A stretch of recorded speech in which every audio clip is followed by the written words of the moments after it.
the hospital, Instacare, doctor's office, or even a pediatrician visit at some point in our lives. We all depend upon healthcare. But where do we draw the line when it comes to mistakes in healthcare? Is a mistake that results in bad healthcare for someone else okay, but for us unacceptable?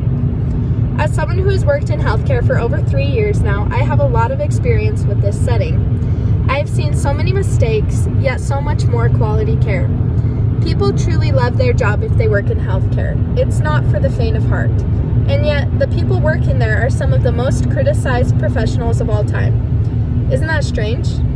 Because we are so criticized, and even though we try our best, how do we decide where to draw the line? What is acceptable and what isn't? Do we assume everyone did their best and there was simply nothing to be done, which may have resulted in a death? Or do we assume that there is always more to be done, new things to try, or a different chance to save someone? How do we draw this line? The first case that comes to mind is the case of Redonda Vaught. While many of you may not have heard of her, I'm sure a few of you have. Redonda was a nurse who made a devastating mistake in 2017. She passed a Verconium med to a 75-year-old woman named Charlene. For those of you who don't know, Verconium is a paralytic, and for an old woman who was expecting to take Valium, which is a sedative, it was a fatal mistake. People take Valium for many different reasons, including pain management, to help them sleep, or to just help them relax. They don't just take Verconium. Since Redonda passed the wrong medication, sadly, Charlene died. Redonda reported this medical mistake to superiors, and yet it wasn't enough. Redonda was charged with murder and sentenced to 3 years of prison time, all for making a mistake as an overworked and overtired nurse. A reported mistake, mind you, that got her put into jail. If that doesn't make you want to keep all mistakes secret, I don't know what will. I once had a roommate who worked as a medical tech a few years ago, and they passed the wrong medication to a person. Their patient did not die, but they were scared to report the mistake because they didn't want to lose their job. So, they didn't tell their supervisors.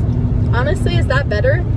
Is it really better to not admit an error just because someone didn't die? Where's the line drawn? How do we know what is okay and what isn't? When I first began working in a facility, even I made a mistake. I was transferring an elderly patient from their wheelchair to their bed. I followed all safety precautions and did everything right, but the elderly patient's legs collapsed beneath them. I caught them and forced them to fall onto their bed rather than the floor. However, in the process of doing so, I threw out my back and they cut their arm on the bed rail. A small surface cut with no stitches needed, but enough to make it bleed. She didn't even realize that it had happened until I pointed it out, so I went and reported it to the nurse and got her bandaged up. I followed every correct step, and yet sometimes accidents still happen. I was fully investigated and had to answer to many of my supervisors. I didn't end up getting in trouble, but it was really hard to admit it when I knew the patient would have never known what it was from if I hadn't have told them. So I guess consequences are situational and up to the judgment of those over the healthcare facility. The line on what is okay and what isn't is still blurred. There's no clear answer. Maybe the line is death.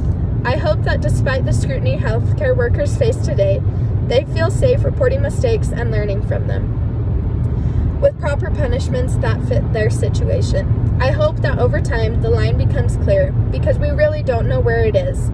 And I hope that over time no one ends up like Redonda. Thank you.